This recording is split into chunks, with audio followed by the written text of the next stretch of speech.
Shabbat Shalom, Sabbath peace, Shalom Laha Alahayim, peace to the gods, Nawathan, Kal, Halalim La, Yahweh, Bahasham, Yahweh Shai, Bahasham, Racha HaKodash, giving all praises to Yahweh in the name Yahweh Shai, in the name of the Holy Spirit, double honors to the elder apostles, elder bishops, and the heads and elders of all the camps of Great Millstone GMS who do rule well, who have learned this 100% truth from, who is the true leaders of all Yasha Allah Israel. Today, whether you can receive that or not, peace, blessings, and salutations to the tabernacle of David, scattered abroad, those predestined spirits of election, starting with the governing body in the kingdom to come, the 144,000, 12,000 men, the prophets of each tribe of Israel, as well as the innumerable multitude scattered abroad, consisting of men, women, and children that are outside of the office of a prophet, rehearsing the righteous acts to the best of their ability, believing on the gospel being preached by those prophets, including the one-third here in Babylon the Great. This is your brother Tazapani of the Great Millstone, Washington, D.C. camp.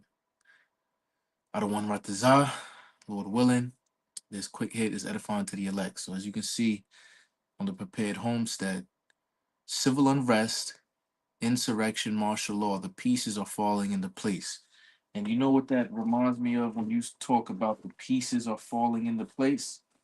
Let's go to the book of Habakkuk, chapter 2. Y'all know where I'm going with it. All right. Because this is how you know that we at the end of this thing. Actually, two precepts now that I'm thinking about it. This is the book of Habakkuk, chapter 2, and straight to the point, verse 3. It says, "For the vision," and this vision is talking about the prophecies, "is yet for an appointed time, and that appointed time is now, whether you can receive it or not." And we know that by the next precept that I was about to think about, which we're about to get right after this precept here. It says, "But at the end it shall speak," and that's what exactly it's doing right now, is speaking. So when you see that the pieces are falling into place, that's the prophecy speaking. All right, things are happening in a manner, all right, that will eventually usher in the coming of our Lord and Savior, Yahweh Shai, that dark-skinned man with woolly hair of the tribe of Judah, of the nation of Israel, coming to save the elect of his own people, which are the Hebrew Israelites, because he himself was one. Okay, pursuant to Matthew 1 and verse 21. Okay, it says, "Though it tarry," because when this was written, 2,000, 2,500 plus years had to pass. Okay, so it seemed like it had to wait. But remember, 1,000 years unto man is one day unto the Lord. So it's really not that long. All right. But unto the human, right? It seems like it's going to tarry, it's going to wait. But he says, wait for it, right? Because in Lamentations it says that surely it is a good thing for a man to quietly wait for the Lord, man. Okay. So what do you do when you're waiting for the Lord? The what is that? The second to last verse in Ecclesiastes in the last chapter. All right. This is the whole duty of man, and not just any man, the Israelite man. Fear the Most High and keep His commandments. Okay. It says, "Because it will surely come, it will not tarry." Right? Because the Lord's word does not go out void. So then let's get Second Esdras chapter 9 and verse 1. That's what I was going to get. You don't want to get too ahead of myself, and then we're going to play the video, and you're going to see how even the heathen out here is even knowing what type of time we in. But a lot of even our people don't know what type of time we in. Okay, what is that in Peter's? Is it Peter?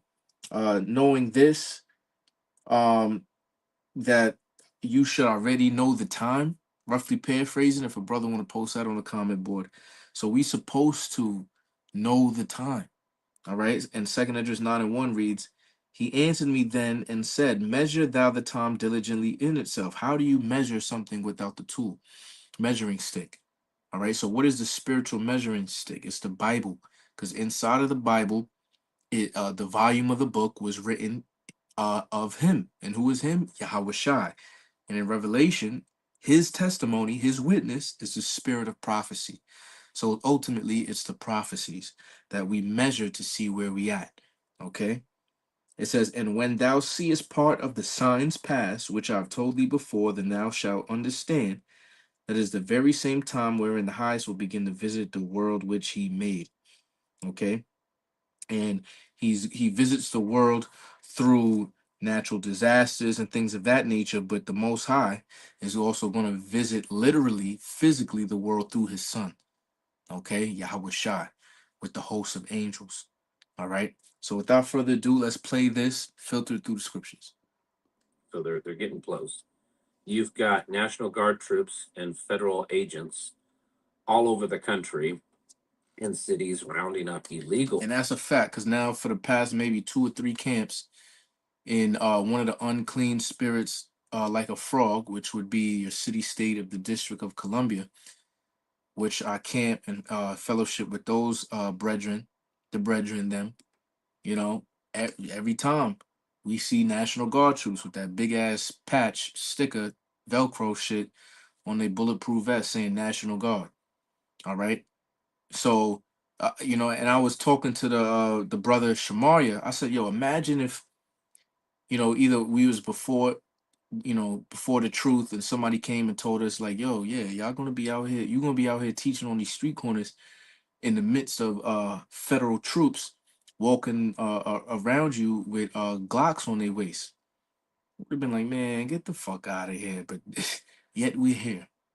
All right. But they're not just rounding up illegals. They're also arresting a lot of Americans for interference. Um, they're going up to just random people that might have the appearance of looking Hispanic and just randomly kind of surrounding them, asking them if they're Americans to prove that they're Americans. You see, so when you got these Negro only Israelite, I don't understand what. See, the Lord blinded them. Okay, so Latinos has always been racially profiled. Honestly, if you live in high population, cities where there's high concentrations of population of Latinos, but now it's just kind of forefront. All right, they're Jake. So they're under the curses. The curses might not be as super, super, super heavy as Judah to a certain extent. All right, but it's still there. All right, they are Israelites. Okay, so a bunch of illegal immigrants from all over different countries, but why is it just the Latino? Because they are the seed of Israel. All right, and the prophet's been telling you that.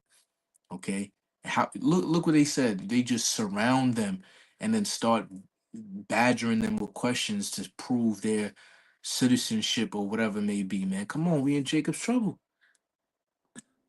This is, I mean, it's this, show us your papers. So that's happening. We have an economy that is in shambles. We have a dollar that's losing its. And then and he says then that's why he scoffed, laughed a little bit, because it doesn't matter what city you in, Portland, LA, New York, Memphis, Houston, Dallas, Denver. A so-called white man have the perception of an Edomite that we would know, their true nationality, but the perception, because we don't know who they are. We never met them and tried the spirit by the spirit. They don't have not one concern walking anywhere and being surrounded by anybody. Okay, but yet the Northern Kingdom, the Latin tribes do. Okay, they don't work on a Saturday. A lot of them do, but and the family want to go out to shop or go get some food at a restaurant. The parents might have to have a little talk. They might have to be like, "Yo, da da da da da da." We're not gonna eat over there. We're gonna eat over here. Like, you see what I'm saying? They don't have to do these type of things, and the curses talk about that, man.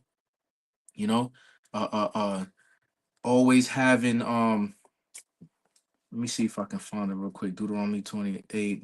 I'm not trying to make this too long. Baba Kushah, Salakia, bear with me.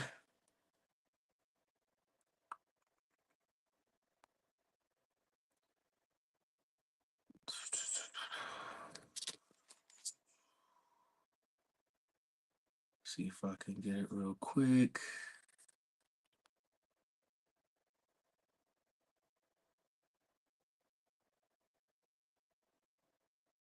This is Deuteronomy 28:65. It says, "And among these nations shalt thou find no ease, neither shall the sole of thy foot have rest." That's right, man. You over here walking somewhere, next thing you know, you gotta run or whatever. Yo, but Yahweh, Bashem Yahushua, shall give thee their trembling heart. Yeah, your mind is always in worry. And the failing of eyes. Yeah, all type of sights you see that is very disdainful. and sorrow of mind, right? And thy life shall hang in doubt before thee, right? You don't know if you're gonna get locked up, shipped away, blah blah blah blah blah, or even arrested, because he, like you just said, they not only is it illegal, the arresting, like out there in Brooklyn, right? He was like, "Yo, Brooklyn, Brooklyn, Brooklyn. Yo, I was born in Kings County Hospital, Southern Kingdom Jake." But they had him knee on the back and it shows you that the laws don't matter because in New York State they already said that because of was it the knee or is the oh no, it's the rear chokehold. All right, but the point still stands, man. You know, your life is hanging in doubt before thee. You don't know if you're gonna go to the spirit world or not. It says, "And thou shalt fear day and night, and shalt have none assurance of thy life." Man, come on, man. Northern Kingdom not going through that right now. Its value, gold has gone up over 60%. Silver's gone up over 75% just since the start of the year. Then the US dollar is continually losing its value, so it has less purchasing power. We have prices of stuff skyrocketing because of tariffs. We have, just the massive divide that is widening in America due to politics and religion and ideology and all this kind of stuff. There's threat of terrorism everywhere. There's increased violence, increased mass casualty events. Active shooter events. Um, all this kind of stuff is happening, and again, now you're going to be taking away people's food. Your people are being laid off. There's businesses, companies shutting down, closing up shop, laying off people. There's people being laid off. This is the book of Second Timothy, chapter 3, in verse 1. It says, "This know also that in the last days perilous times shall come." So if the Bible been telling us, you see what I'm saying, that peril, evil, bad times, all right, is going to come, and this is what we should be looking for. Now we see it here because Yahweh Shah told us to watch and pray. Okay. And a lot of people ain't watching. Why? Because they're spiritually asleep. They're in a deep slumber. When it tells you to wake up out of your sleep, for our salvation is nearer than we believed, as it says in the book of Romans. Okay. So that means that there's people out there that is not looking for salvation, or people that's out there that already think that they saved. Both cases are spiritually retarded. It is what it is. Because their jobs are being replaced by AI or robotics. And then, while all that is going on, you have a White House administration that is talking about potentially invoking the Insurrection Act. Uh, there's more and more talk about the President Trump, being the president yet again for another term. Yep. Yep. In fact, Steve Bannon, if you believe anything he says or not, said the other day that there is a plan in place, and there is a third term organization or movement, in that the MAGA group trying to push this, whatever this plan is. And so it starts to paint the picture of a possibility of creating a lot of civil unrest. In fact, it was just the other day I reported that the president sent a memo to the Pentagon for them to develop a team, a rapid response team from the National Guard to respond to civil unrest here in the United States, to create a specialized team. And so I just want you to sit back and think, and I'm not saying that this is what's happening or that this is the plan. I'm simply saying that due to the many, many circumstances going on, it could look like that there is a plan in place to cause this massive civil breakdown, so that there would be a valid reason to invoke the Insurrection Act and then eventually some type of executive order, martial law, um, suspend elections, all kinds of stuff could happen. And the level of panic that will start to really sink in as these things worsen And if this government shutdown continues to last, in the next few weeks or so, we could start seeing more things happening. This is Second Corinthians chapter 2 and verse 11.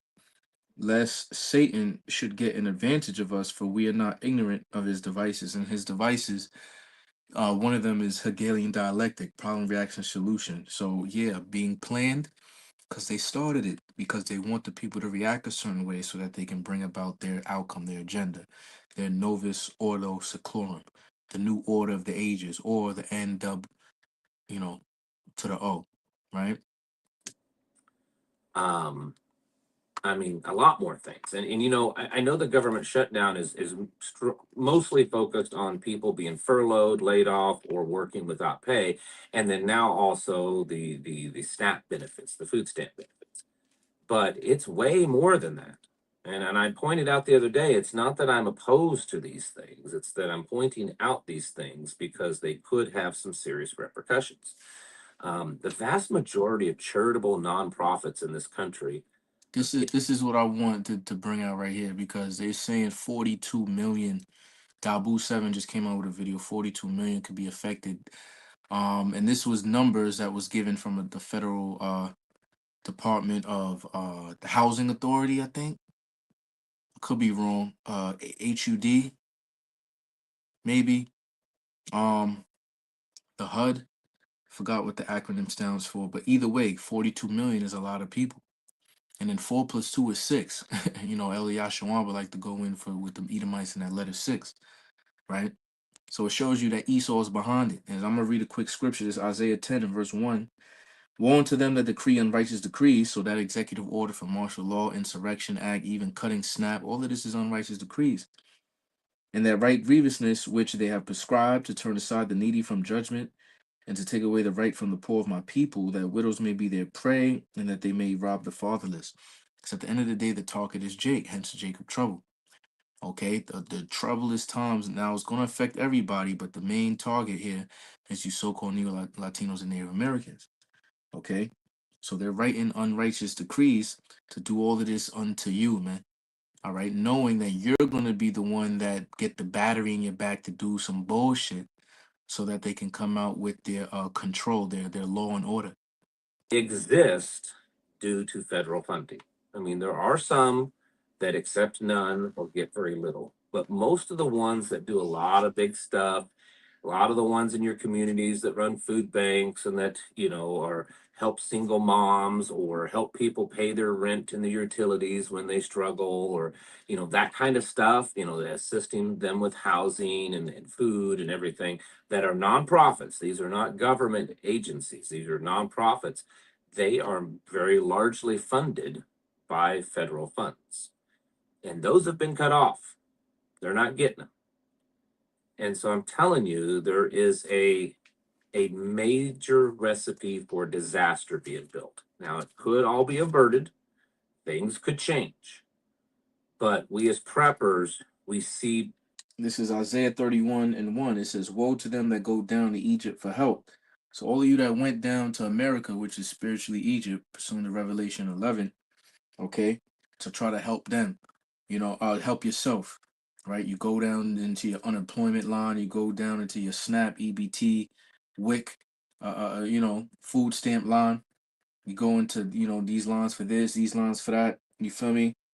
Low, Section 8 housing, this and that, and the third. You going to them for help without actually, praying to the Lord and asking Him through faith. You know what I'm saying, to give you your basic necessities in life, man, without having to go through them. It says, and stay on horses and trust in chariots because there are many. And enforcement, yeah, so because they're military, because the environment of how America looks, the so-called lavishness, all these other people that get help, these girls talking to each other, yo, I got this and that and the third, you should do it too, type of thing. It's easy. All you gotta do is kick your man out the house.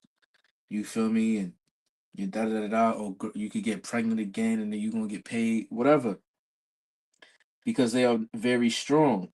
But they look not unto the Holy One of Israel, neither seek the Lord. And that's the point. You're not looking to the Lord for help. This is why in Isaiah 32, starting at verse 8, it says, "But the liberal deviseth liberal things, and by liberal things shall he stand. Rise up, ye women that are at ease, hear my voice, ye careless daughters, give ear unto my speech. Many days and years shall ye be troubled, ye careless women, for the vintage shall fail, the gathering shall not come. Tremble, ye women that are at ease, be troubled, ye careless ones, strip you, and make you bare, and gird sackcloth upon your loins. They shall lament for the teats, for the pleasant fields, for the fruitful vine." You see? So all of the teats, all right, these benefits, these programs, these things of that nature is being cut off. All right. And this is the Lord's doing. All right. It's another loyalty test to see, okay, now that you're in a humbled state, okay, are you going to think that the Lord is going to forsake you, right? Or are you going to say that he's going to raise me up? You know, he's going to provide. I mean, even in the Christian church, they like to use that. What is that? Is it Jehovah Nisi or whatever? You know, if I'm not mistaken, Yahweh Nashai or Nasha, not yeah, Nashai. I would have to go into it. Salakia. Um, but yeah, man, you know, so especially for these women out here, but in general, all of these things is going away, and this is why it's the women that's the ones on TikTok complaining. I've known men. There's a very small remnant of men that actually use these type of programs. Why? Because in the spirit, in the scriptures, it say if a man shouldn't work, he shouldn't eat. Majority of modern day women don't believe that. They don't think that they have to work to eat because even with this whole traditional woman shit, oh, he pay all the bills. You go to Proverbs 31. A Proverbs 31 woman went to work. Go read it again. All right. I had to get reminded that one time in the Knights camp, 19 Yahweh Shai under Elder Kasatmagan, man. He was like, yo, nah, all of that, yo, the woman just sit there at home, do nothing. Nah, fuck all that, man. You know? And that's that mindset. You feel me? Oh, princess treatment and all of this. How the fuck somebody with a stupid, crazy body count want to be treated like a princess? What sense does that make? But that's neither here nor there. Things as possibilities, especially when they're strong possibilities, and we take action so that we can be prepared in case they do happen. Well, there's no guarantee there will ever be a nuclear war or a grid failure event, but many of you prepare for that. See, this is how because this guy's supposed to be, and this is it. I'm pretty much done. But he gonna say, because he's calling the name of Yeshua. I think he's an Amalekite, messianic, whatever. You know, don't know the scriptures. Because how you gonna say a nuclear war? We don't know what it's in the scriptures. But see, the Holy Spirit wasn't given unto him. It is what it is. But yeah, so I'm gonna end off on second address going in 15, going into that martial law, and the scriptures talk about an insurrection upon those that fear the Lord. So we coming into some very see, we've been for years now, us of it that's been in it for years, and I haven't been in this thing for no longer period of time, but the water Yabashim Shah for keeping me in this thing for for how long I've been in this thing. Lord willing, I can endure into the end, right? But we have been preparing ourselves pursuant to Isaiah 33 and 6 so that we are stable in the times that we're coming into. Right? Wisdom and knowledge shall be the stability of that times, the strength of his salvation, for the fear of the Lord is his treasure. Right? So this is second address, okay, chapter 15, starting at verse 14. Woe to the world and them that dwell therein, and woe is destruction. For the sword and the destruction draweth nigh, and one people shall stand up to fight against another, and swords in their hands. For there shall be sedition amongst men, and invading one another. They shall not regard their kings nor princes, and the course of their actions shall stand in their power. Right? Because even during the George Floyd riots and all of that, it was like, yo, don't loot. And what do the people do? They still looted anyway. So imagine if they really don't got no food this time, right? What does it say? If they do these things in the green tree, how much more in the dry? And that's pursuant to a precept in the book of Luke. So when things is very fruitful and abundant, right? That lines up with victual shall be so good cheap upon earth, right? That they shall think themselves to be in good case. That's the green tree. So when all this shit is taken away from them, no fruit is being harvested, so to speak. The vintage is failing. The harvest ain't there. What do you think people's gonna do, man? Doing whatever the fuck they want, and is ultimately gonna go, kick in the door, wave in the 4-4. All you heard was Poppy, don't hit me no. But they ain't gonna be hitting. They gonna do a lot worse than that. You see what I'm saying? This is why the covering Yahweh Bashem Yahushua is so urgent, critical, man, and critical. Literally, this is a life thing, the life or death thing that we dealing with. Verse 17, a man shall desire to go into a city and shall not be able, martial law. But because of their pride, the city shall be troubled, the houses shall be destroyed, and men shall be afraid. Yeah, men is going to be afraid of the times that we coming into, man. All right, and all that macho trying to stand upon your own strength and all of that. Nah, man, fuck all that. We done. We through. I'm a worm. You see, I don't care how much, I could bench press, push up, pull up, muscle up. How hard of a right hook, jab you could, grapple, chokehold, whatever. Nah, our main lifeline, so to speak, our main protection is the name of the Lord, because the righteous runneth into it and is safe, because his name, Yahweh, Yahweh Shai, is a strong tower, man. So not only is it a defense from the wiles of the devil, right? But it's also an elevation standpoint to see what is coming. And this is why Great Millstone was the only one out of most majority of the descendant One West camps that can fully, wholeheartedly say what the MOTB is, which it is the RFID C hip. Okay, so I'm gonna leave it at that, man. No, verse 19. A man shall have no pity upon his neighbor, but shall destroy their houses with the sword. The modern day sword is the gun, and spoil their goods because of the lack of bread and for great tribulation. You see, so great tribulation, Jacob's trouble is here. So the we could see people going into people's houses for lack of bread in literally a month or less. Thanksgiving time or before or right after. This is the speed that the Lord is bringing this thing. No flesh will be saved. So you're not going to tell me that the Bible's not true? Come on, man. See, we have full faith, and when the scriptures is broken down correctly and the prophecies is understood through a spiritual lens with the faith, you see what I'm saying? That has been a gift unto those that He's given it to. We see what's about to come down, because a prudent man foreseeth the evil. So you're seeing the evil before the evil happens, not when it comes down. That because faith, Hebrews 11:1, is what? Faith is the substance of things hoped for, the evidence of things not seen. So we don't have to see troops on the streets when we already knew that troops was going to be on the streets. We don't have to see lines waiting to get chipped before they get chipped. It's going to happen. We don't have to see the missiles in the air for us to believe missiles is going to come down. And it's not through us, it's through what the Lord has given unto us. So we say Thawada Yabashim Yashah for having that vision. So with that, I'm going to say Barakatah Yahweh, Barakatah Yahweh Shai, Call Allah, Yahweh, Bahasham, Yahweh Shai, Bahasham, Rakha, Hakodash, Yahweh, Bahasham, Yahweh Shai, Barakatham, Bahasham, Rakha Kodash, Kal Akim, Wa Akwath. All right. On to the next one. Lord willing, Shabbat Shalom. Shalom.